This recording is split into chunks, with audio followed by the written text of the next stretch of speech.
Después de una pelea, mi marido me dejó en una parada de autobús sin dinero. Estaba a punto de caminar 30 kilómetros a pie cuando una anciana ciega se acercó y dijo: «Finge que eres mi nieta. Mi chofer está viniendo.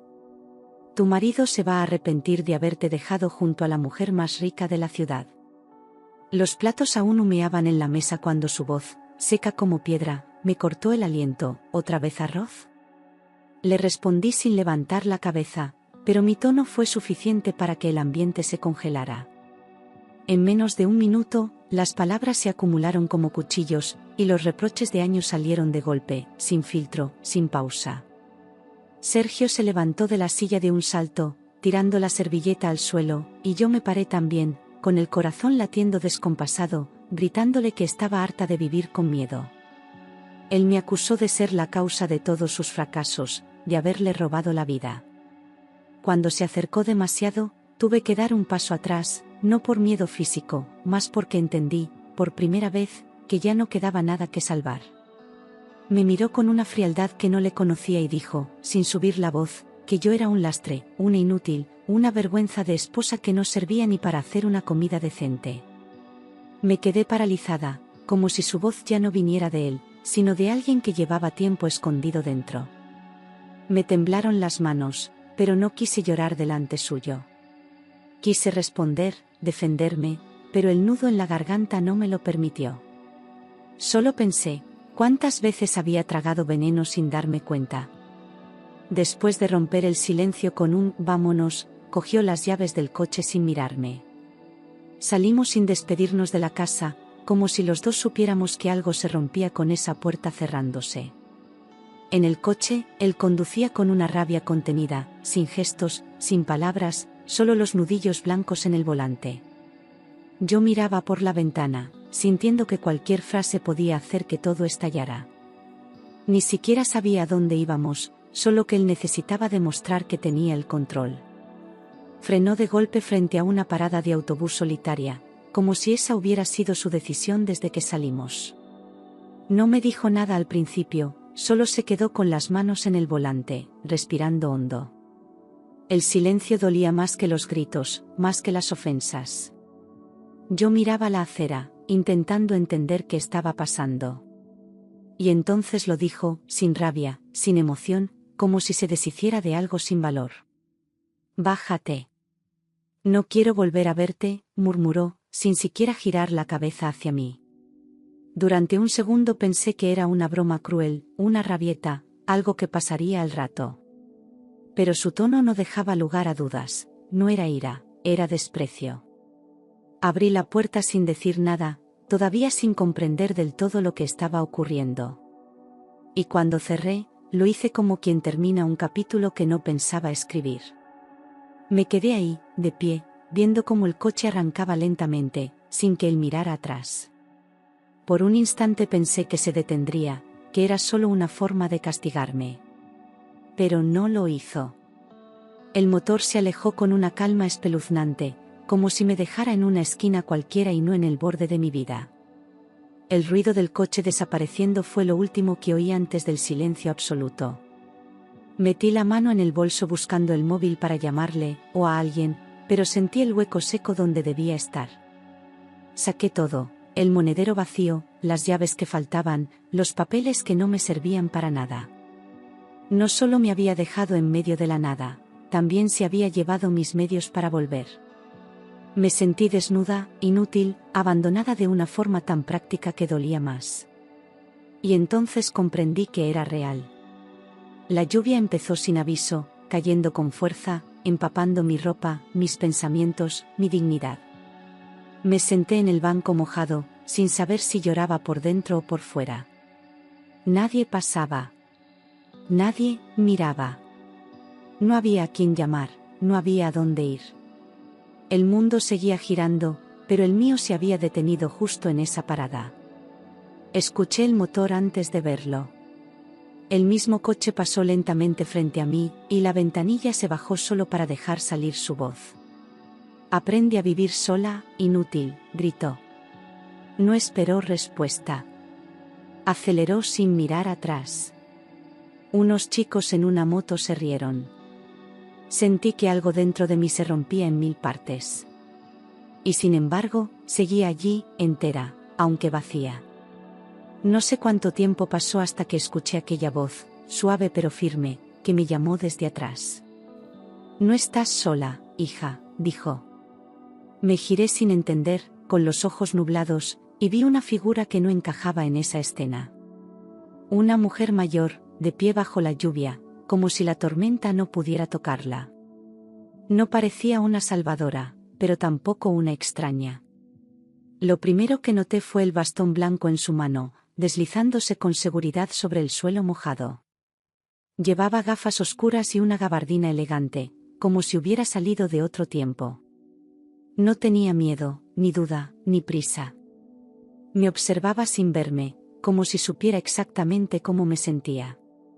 Y en ese instante, su presencia fue lo más parecido a un refugio. Había algo en su rostro que desafiaba la lógica del momento, una paz serena, casi imposible en medio de mi caos. No llevaba maquillaje, pero su piel tenía esa firmeza de quien ha sobrevivido mucho. Mientras yo temblaba, ella sonreía levemente, como si supiera que todo iba a pasar. Me ofreció su mano sin decir nada más. Su calma me desarmó más que cualquier palabra de consuelo. «Finge que eres mi nieta. Mi chofer está viniendo. Tu marido se va a arrepentir de haberte dejado junto a la mujer más rica de la ciudad». La escuché sin comprender del todo, como si fueran frases sacadas de una novela y no de la realidad. Pero la determinación en su voz no dejaba espacio para la duda. Asentí sin pensar, sin preguntar quién era ni por qué me ayudaba. Solo supe que había que seguirla. Un Mercedes negro se detuvo justo frente a nosotras, reluciente a pesar de la lluvia. El chofer bajó sin decir nada, abriendo la puerta trasera como si aquello fuera rutina. Ella caminó con firmeza, marcando el suelo con el bastón como si viera cada paso. Yo la seguí, aún empapada, sintiendo que entraba a un mundo que no me pertenecía. El coche olía a cuero, a poder, a decisiones importantes. Viajamos en completo silencio. Ella se acomodó con naturalidad, como quien ha pasado media vida en esos asientos. Yo, en cambio, no sabía si debía hablar, llorar o agradecer. Miraba por la ventana, viendo cómo la ciudad se alejaba, mientras intentaba ordenar mis pensamientos. No entendía por qué confiaba en ella, pero algo dentro de mí decía que estaba bien. El interior del coche era cálido, limpio, con ese olor elegante que siempre había asociado a personas inalcanzables. Cada rincón transmitía control, clase, una vida ajena a la mía. El perfume de ella llenaba el espacio, sutil pero inconfundible. Por primera vez en horas, me sentía a salvo. Y eso, viniendo de una desconocida, era más impactante que cualquier lujo. «Me llamo Elisa Calderón», dijo finalmente, con una voz tranquila pero firme, como quien no necesita presentaciones. El nombre resonó en mi cabeza, familiar, conocido de algún sitio. Me quedé en silencio, intentando recordar dónde lo había escuchado. Ella no explicó más, no presumió. Simplemente volvió a apoyar la espalda en el asiento, dejando que la frase flotara entre nosotras. Entonces lo recordé, artículos de revistas, entrevistas en televisión, titulares en los periódicos. Elisa Calderón, la empresaria más influyente de Castilla-La Mancha, viuda, poderosa, temida y respetada. Estaba sentada al lado de una leyenda viva, y yo seguía empapada, con las manos vacías. Me entró un temblor nuevo, no por el frío, sino por el vértigo. ¿Qué hacía alguien como ella ayudando a alguien como yo? No pude contenerme más. «¿Por qué me ayudas?», pregunté, con la voz rota, incapaz de disimular mi incredulidad. Ella no giró la cabeza, pero sonrió levemente, como si lo hubiera estado esperando. Era una pregunta que llevaba años guardada, no solo para ese momento. Era una súplica. Y también, un grito de una mujer acostumbrada a que nadie le tendiera la mano. «Porque he oído tu dolor, y porque una vez estuve donde tú estás ahora». Sus palabras no fueron dramáticas ni dulces. Fueron reales, firmes, y cayeron en mí como lluvia en tierra seca. Nadie había compartido mi dolor así, sin juzgar, sin preguntar demasiado. Por primera vez, no me sentí pequeña. Me sentí reconocida. El coche se detuvo frente a una finca enorme, rodeada de cipreses y piedra antigua, como sacada de otro siglo. Las luces cálidas iluminaban la fachada de una casa que no parecía una casa, sino un refugio. Me quedé quieta, sin atreverme a salir. Elisa extendió la mano hacia mí, con la misma calma que había mostrado desde el principio. Vamos, esta es tu nueva vida. Los empleados que estaban en la entrada se detuvieron al verla, y todos la saludaron con un respeto casi ceremonial. Nadie preguntó quién era yo, pero sentí sus miradas, llenas de curiosidad, y también algo de compasión. Elisa caminaba con la seguridad de quien manda sin necesidad de alzar la voz. Me sentía fuera de lugar, como una intrusa en una película ajena. Pero ella no soltó mi brazo en ningún momento. Me llevaron a una habitación amplia, con una cama enorme y ropa seca esperándome sobre un sillón. Cuando me vi en el espejo, no reconocí a la mujer agotada que me devolvía la mirada. Me puse la ropa sin pensar y me senté frente a un cuenco de sopa caliente que alguien dejó con una sonrisa amable. Cada cucharada me devolvía una parte de mí que creía perdida. Lloré mientras comía, en silencio. Esa noche, después de que la casa se quedara en calma, ella me llamó al salón y nos sentamos frente a la chimenea encendida. El fuego proyectaba sombras suaves sobre su rostro tranquilo. ¿Sabes por qué estoy ciega?, preguntó sin rodeos, rompiendo el silencio con algo que no esperaba. Negué con la cabeza, sintiendo que estaba a punto de escuchar una verdad dolorosa. Ella respiró hondo antes de continuar. Mi marido me empujó durante una discusión. Caí sobre una mesa de cristal. Perdí un ojo, y el otro por una infección después. Lo dijo sin victimismo, como si ya hubiera contado esa historia muchas veces, pero solo a quien lo merecía. Me dolió imaginarla así, tan fuerte, tan entera, habiendo pasado por algo tan cruel. Bajé la mirada, incapaz de sostenerle la calma. Ella solo alzó la cabeza y sonrió como si ya nada pudiera derribarla. No supe qué decir. Había tantas palabras que no servían para nada frente a algo así. El silencio se volvió una forma de respeto, de dolor compartido. Ella no necesitaba mi compasión, y yo no sabía cómo ofrecer otra cosa. Solo asentí, con los ojos húmedos, como si ese gesto pudiera abrazarla mejor que cualquier frase torpe. Poco después le diagnosticaron cáncer de páncreas. Murió gritando de dolor. La vida no necesita testigos para hacer justicia. Esa frase quedó flotando entre nosotras, más fuerte que cualquier sentencia de tribunal. No había odio en su voz, solo una verdad que había aprendido a aceptar. Me impresionó la forma en que hablaba de su pasado sin rencor. Como si el tiempo y la dignidad fueran su verdadera venganza. Hoy te vi a ti, humillada, rota, y no podía quedarme quieta. Dios me quitó los ojos, pero me dio oídos para actuar. Su voz tembló apenas al decirlo, pero lo suficiente para que sintiera el peso de su promesa. Nadie me había defendido así, sin conocerme, sin pedirme nada a cambio. Quise abrazarla, pero ella solo me acarició la mano. Mañana empieza otra vida. Antes de irse a dormir, se detuvo en la puerta y dijo: esta casa es tu casa. Quédate hasta que puedas volar sola. Y en ese momento, entendí que no me estaba ofreciendo lástima, sino un lugar donde reconstruirme. El calor de esa frase me cubrió más que cualquier manta. Cerré los ojos y, por primera vez en mucho tiempo, creí que algo bueno podía empezar. Elisa no solo me rescataba, me reconocía. Esa madrugada dormí profundamente, sin sobresaltos, sin miedo a la oscuridad o a los ruidos de la noche. Cuando abrí los ojos, la luz del sol entraba por la ventana como una caricia. Me quedé unos minutos quieta, respirando hondo, tratando de recordar cuándo fue la última vez que me sentí en paz. No había sueños, solo silencio, y ese silencio me sostuvo. Me levanté sabiendo que quería vivir diferente. Elisa me dio espacio, pero nunca me dejó sola. Me enseñó a moverme por la casa, a encontrar pequeñas rutinas que me devolvieran el control. Me hablaba poco, pero cada palabra era precisa, como si supiera exactamente lo que necesitaba oír. Empecé a recuperar el ánimo, a peinarme con cuidado, a comer sin sentir culpa.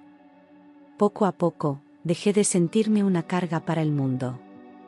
Una mañana, al abrir un armario que hasta entonces no me habían mostrado, encontré estanterías llenas de ropa elegante, ordenada por colores y tejidos. Elisa, sentada en su sillón, dijo con naturalidad: usa lo que quieras. Yo ya no necesito impresionar a nadie.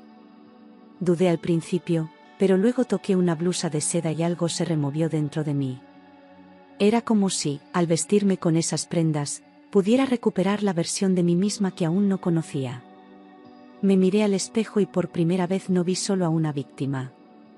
Comíamos juntas en una mesa larga, decorada con flores frescas, en un silencio que no pesaba. Elisa decía poco, pero cuando lo hacía, cada palabra llegaba como una semilla que germinaba por dentro. Aprendí a no tener que explicar mi dolor, a que no todo silencio es abandono. Compartir el pan con alguien que no exige nada a cambio fue mi primera lección de dignidad. Y en ese silencio, empecé a sanar.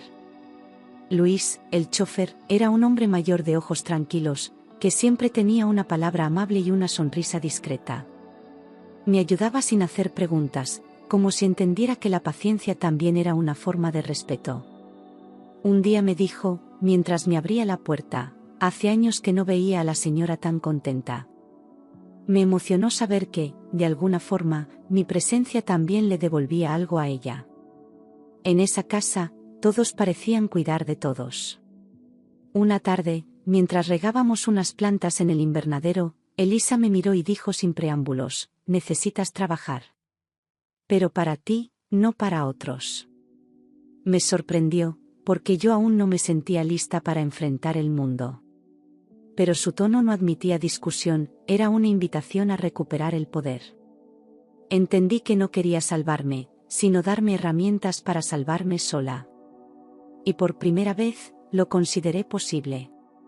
Abre algo propio. Aunque empiece pequeño. Lo importante es que sea tuyo. Esa frase quedó grabada en mí, como una llave que abría una puerta olvidada. Yo no sabía de negocios, no tenía experiencia ni contactos, pero ella sí. Me explicó que el valor no estaba en el tamaño, sino en la intención. Y así, empezó a germinar una idea que no me había atrevido a soñar. Con su ayuda, montamos un pequeño servicio de limpieza para oficinas locales, algo que conocía porque lo había hecho durante años. Me ayudó a registrar el negocio, a hacer tarjetas, incluso a diseñar un logotipo sencillo. Todo parecía irreal, como si no fuera mi vida, pero cada detalle me acercaba a mí misma. Empecé a imaginarme trabajando con orgullo, con independencia. Y eso ya era una victoria. Una amiga de Elisa, dueña de un despacho de abogados, aceptó probar nuestro servicio. Me temblaban las manos al colgar el teléfono después de confirmar el primer trabajo. Pasé la noche preparando materiales, revisando todo 2 y 3 veces, queriendo hacerlo perfecto. Elisa solo dijo: confía. Tu miedo es la señal de que te importa. Y tenía razón. El miedo era nuevo, pero venía acompañado de esperanza. El primer día salí con el uniforme limpio y el corazón acelerado, sintiéndome una impostora. Me temblaban las piernas al tocar el timbre, pero recordé sus palabras: camina recta, aunque no veas el futuro. Esa frase se volvió mi escudo. Limpié como si limpiara mi propia historia, con respeto y detalle. Al terminar, la encargada me sonrió y dijo: nos vemos la semana que viene. En pocas semanas, el boca a boca trajo más clientes de los que podía atender sola. Gente que valoraba el servicio, pero sobre todo la actitud. Mis manos trabajaban, pero mi alma empezaba a construir algo nuevo. Volvía cansada, pero no vacía, y cada euro que ganaba era un pedazo de libertad. Elisa celebraba mis pequeños triunfos como si fueran suyos. Cuando me vi desbordada, lo supe, necesitaba ayuda. Contraté a 2 mujeres más, también con historias difíciles, también abandonadas. No las elegí por lástima, sino por instinto. Sabía lo que significaba tener una segunda oportunidad. Trabajábamos codo a codo, compartiendo silencios, luchas y ganas. Ya no era solo un negocio, era un refugio en forma de empresa. Cada vez que regresaba a casa y le contaba a Elisa cómo había ido el día, ella sonreía con un orgullo silencioso. No necesitaba grandes discursos, bastaba su expresión para entender que aquello también era su victoria. Eso es justicia verdadera, me dijo una tarde, mientras tocaba mi rostro con manos temblorosas. Y comprendí que su justicia no venía de vengarse, sino de ver florecer lo que otros quisieron marchitar. Nuestro vínculo era ya inquebrantable. Decidir cómo llamar al negocio fue más difícil de lo que imaginaba, hasta que, sin pensarlo demasiado, solté, Nueva Luz. Elisa se quedó quieta unos segundos y luego asintió, con una emoción que no pudo esconder. Porque mi ceguera te iluminó, dijo, y esa frase quedó tatuada en mí para siempre. El nombre no era solo un homenaje, era una verdad. Esa empresa era el reflejo de una nueva manera de mirar el mundo. Un periodista local se interesó por nuestra historia tras escucharla en una reunión vecinal. Me entrevistó en la oficina, mientras las demás trabajaban con discreta emoción. No busqué dramatismo, solo conté la verdad, como una mujer ciega me enseñó a ver. Cuando el artículo salió publicado, la gente comenzó a escribirnos, a compartir sus propias heridas. Y entendí que nuestras vidas también podían inspirar. Después del reportaje, llegaron llamadas inesperadas, empresas grandes, administraciones públicas, asociaciones. Querían trabajar con nosotras, apoyarnos, colaborar. No por caridad, sino porque veían resultados, seriedad, compromiso. La marca, Nueva Luz, empezó a significar algo más allá de la limpieza. Se convirtió en símbolo de segundas oportunidades. Y cada contrato nuevo era una herida que cicatrizaba un poco más. La gente nos saludaba por la calle, nos paraban para felicitarnos, nos invitaban a ferias y eventos locales. Decían que éramos ejemplo de superación, de dignidad reconstruida. Elisa se reía cuando lo escuchaba, aunque en su voz se notaba el orgullo. La vida da muchas vueltas, hija. Qué bueno que esta sea una de las buenas. Yo aún no me acostumbraba, pero empezaba a creérmelo. Un día cualquiera, mientras revisaba presupuestos en la oficina, escuché la puerta abrirse y mi corazón se congeló. Era Sergio. Más delgado, con el rostro apagado, los ojos buscando algo que ya no existía. Se quedó parado frente a mí, como si el tiempo no hubiera pasado. Mi cuerpo reaccionó antes que mi mente, me puse de pie, con la espalda recta. Ya no era la misma mujer. Sé que me equivoqué, Marta. He cambiado. Vuelve conmigo, dijo, con una voz ensayada que sonaba más a necesidad que a arrepentimiento. Intentó acercarse, pero ya no tenía poder sobre mí. No vi a un hombre arrepentido, vi a alguien que no soportaba verme libre. Sus palabras ya no me afectaban como antes. Y entendí que su control había muerto aquel día en la parada. No, Sergio. Tú me dejaste en una parada de autobús, y allí empezó mi vida. Lo dije sin rabia, sin llanto, con la convicción tranquila de quien ya no necesita gritar. Él bajó la mirada, derrotado, como si esa frase fuera la sentencia final. No le ofrecí explicaciones, ni disculpas, ni venganza. Solo giré la cabeza hacia mi escritorio. Ya no formaba parte de mi historia. Se marchó sin decir adiós, con los hombros caídos y los pasos arrastrados. Fue la primera vez que lo vi pequeño, sin armas, sin máscaras. Había venido a recuperar algo que ya no existía. La Marta sumisa, asustada, dependiente. Pero esa mujer había muerto en aquella lluvia, en aquella sopa caliente, en aquel bastón blanco. Y él lo supo demasiado tarde. Esa noche, Elisa y yo cenamos juntas, como siempre, pero con un vino especial. Luis sirvió la mesa con una sonrisa contenida, como si celebrara también desde su rincón. Brindamos por las vueltas de la vida, por las heridas que nos enseñan, por la libertad conquistada. No era una felicidad de película, era una calma profunda, una paz ganada con esfuerzo. Y esa, supe entonces, era la verdadera felicidad. Con el paso de los días, entendí que Elisa no era solo una protectora o una guía, se había convertido en mi familia. Compartíamos más que silencios y proyectos, compartíamos heridas cicatrizadas con dignidad. Me hablaba de su juventud, de sus miedos, de los amores que perdió y de las batallas que ganó sin testigos. Yo la escuchaba como quien aprende de una fuente que no se agota. Y juntas tejimos una amistad que ya no necesitaba palabras. Cada mañana salíamos al jardín, ella con su bastón y yo a su lado, describiéndole el color de las flores, la forma de las nubes. Le encantaba alzar la cara al sol y decir que podía sentir el tiempo en la piel. Esos paseos eran sagrados, pequeñas ceremonias de gratitud por un día más. Me contaba anécdotas con una memoria brillante, llena de detalles. Y yo entendía que vernos siempre es cuestión de ojos. Por las tardes, nos sentábamos en la terraza a escuchar el silencio que dejaba el día al irse. Hablábamos de todo y de nada, con esa complicidad que solo existe cuando ya no hay máscaras.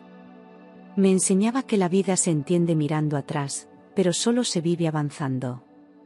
La oscuridad me quitó muchas cosas, me dijo una vez, pero también me limpió el alma. Cada frase suya era una brújula que me orientaba. Una mañana, Elisa no quiso levantarse. Su voz estaba débil, como si el cuerpo ya no respondiera con la misma voluntad. No dijo que le dolía nada, pero su rostro lo decía todo.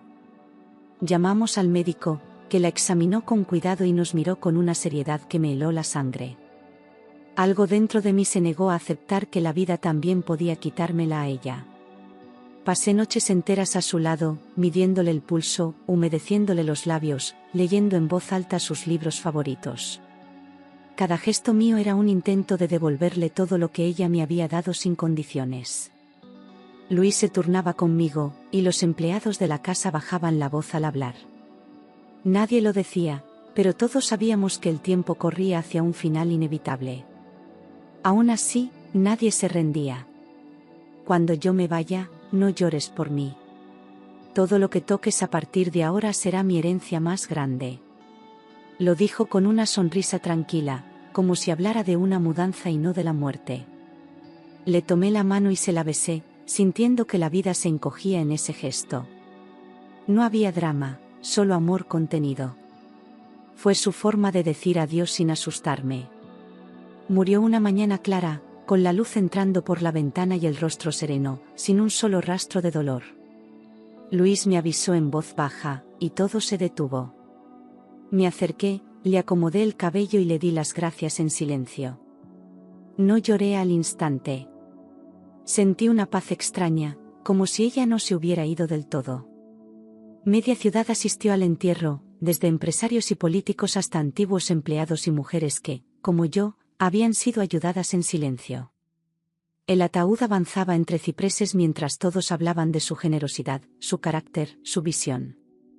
Yo me mantuve cerca, sosteniendo el bastón blanco que ahora me pertenecía. Nadie sabía cuánto me dolía, y a la vez, cuánto me fortalecía su partida. Fue un homenaje digno de quien había dado tanto. Días después, en una notaría de piedra y madera, el abogado leyó el testamento en voz firme. A Marta Ruiz, la nieta que la vida no me dio, le dejo una parte de mi fortuna.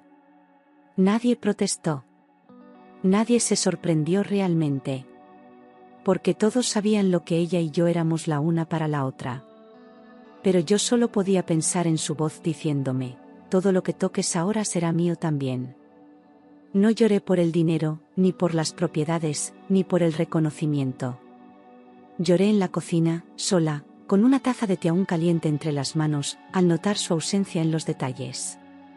Lloré por haber perdido a la única persona que me enseñó a verme con ojos nuevos. Lloré por todo lo que aún quería contarle. Y porque, aunque me dejó en pie, también se llevó una parte de mí. Decidí entonces que su memoria no podía quedarse en las paredes de aquella casa ni en los contratos firmados. Fundé la Fundación Calderón para ayudar a mujeres maltratadas, abandonadas o sin rumbo. Usé su fortuna como semilla, pero el motor era lo que ella me había enseñado. Cada historia que escuchábamos era un eco de la mía. Y cada mujer que salía adelante era una forma de mantener viva a Elisa. Años después, supe por casualidad que Sergio vivía solo, en una pensión modesta, sin trabajo fijo, sin familia, pidiendo favores que nadie quería conceder. No sentí alegría ni rencor. Sentí justicia. La vida había puesto a cada uno en el lugar que le correspondía, sin necesidad de venganzas. Y aunque él no lo supiera, su abandono fue el comienzo de mi libertad. Cada vez que paso por una parada de autobús, instintivamente miro a mi alrededor. A veces veo a mujeres esperando, con esa expresión de duda o miedo que yo conozco bien. Y entonces me acerco, sin decir demasiado, solo para ofrecer un número, una dirección, una oportunidad. Porque alguien una vez me recogió del barro sin conocerme. Y es mi deber seguir esa cadena. A veces, cuando me siento sola, tomo el bastón blanco entre las manos y lo dejo reposar sobre mi regazo. Es el símbolo de todo lo que viví, de todo lo que sobreviví, de todo lo que construí con las ruinas de una vida que parecía acabada. No necesito verlo para saber que es real. Porque entendí, gracias a Elisa, que a veces el destino te rompe solo para que alguien te enseñe a ver, incluso en la oscuridad. Y así terminó mi historia, no como una víctima que fue rescatada, sino como una mujer que aprendió a levantarse cuando ya nadie esperaba que lo hiciera. No hay final perfecto, pero hay finales justos. Y el mío fue un nuevo comienzo. A veces me despierto en mitad de la noche y tardo unos segundos en recordar que ya no tengo miedo. Me levanto, camino descalza por los pasillos de la casa y siento que cada pared, cada mueble, lleva impresa una parte de mi historia. Ya no busco fantasmas en las sombras ni fantasías imposibles. Vivo con los pies en la tierra y el corazón en paz. Y esa paz es el mayor lujo que jamás imaginé tener. He aprendido que la verdadera riqueza no está en lo que poseemos, sino en lo que somos capaces de reconstruir después de haberlo perdido todo. Elisa me enseñó eso sin palabras, con cada gesto, cada decisión silenciosa. Yo era una mujer rota, y ella no me pegó los pedazos, me dio los materiales para construirme de nuevo. Por eso, cuando hablo con otras mujeres que han tocado fondo, no les doy promesas. Les doy herramientas. La fundación creció más de lo que nunca soñé, pero lo que más me importa no son los números ni los premios que empezamos a recibir. Lo que me importa es cuando una mujer entra cabizbaja y, semanas después, sale mirando al frente. Lo que me importa es cuando alguien me escribe diciendo, gracias por creer en mí antes de que yo pudiera hacerlo. En esos momentos, sé que Elisa sigue viva en cada mirada que se levanta. El bastón blanco está colgado en mi despacho, como un faro que me recuerda de dónde vengo. A veces lo acaricio antes de salir a una reunión importante, como quien se santigua antes de cruzar una puerta incierta. No por superstición, sino por gratitud. Porque ese bastón me guió, aunque yo era la que podía ver. Porque me enseñó que hay quien ilumina sin necesidad de ojos. Nunca volví a amar como una necesidad desesperada. Aprendí a estar conmigo, a quererme con mis cicatrices, a respetar mis silencios. El amor que llegó después fue distinto, no buscaba salvarme, sino caminar a mi lado. Y aunque no fue un cuento de hadas, fue real, maduro, libre. Porque ya no necesitaba que me completaran. Solo quería compartir lo que ya había encontrado en mí. Elisa me enseñó que el poder no está en lo que impones, sino en lo que transformas. Que a veces la mayor revolución comienza en una cocina, con una sopa caliente y una frase sencilla. Hoy, cuando entro a la fundación y veo a mujeres aprendiendo a sostener sus propias vidas, siento que esa pequeña revolución se volvió un movimiento. Un susurro convertido en grito. Una lágrima convertida en motor. No quiero que me recuerden por haber sido abandonada, sino por lo que hice después. Porque todas las historias de dolor son válidas, pero solo sanan cuando se convierten en algo más. Cuando dejan de ser heridas abiertas y pasan a ser cicatrices con sentido. Por eso, cada vez que cuento la mía, no hablo de Sergio. Hablo de Elisa. Porque ella fue el verdadero punto de inflexión. La chispa. El cambio. Mi madre, que nunca supo cómo consolarme, ahora me escucha con admiración. Mis amigas, que antes me decían que aguantara, ahora me piden consejo. El mundo no cambió, pero yo sí. Y eso bastó para que todo a mi alrededor empezara a girar en otra dirección. Aprendí a poner límites, a decir no, a perdonar sin permitir que me lastimen otra vez. Esa es mi verdadera victoria. Hoy sé que la parada de autobús no fue el final. Fue el principio. Ese día, bajo la lluvia, con el alma hecha pedazos y los bolsillos vacíos, la vida me dio una nueva oportunidad disfrazada de tragedia. Y aunque me costó entenderlo, ahora sé que los milagros no siempre llegan con luz, a veces, llegan con bastones, con ceguera, con una voz firme que te dice, sígueme. Y si alguien me pregunta si volvería a pasar por todo, respiro hondo antes de responder. No porque lo desee, sino porque sé lo que vino después.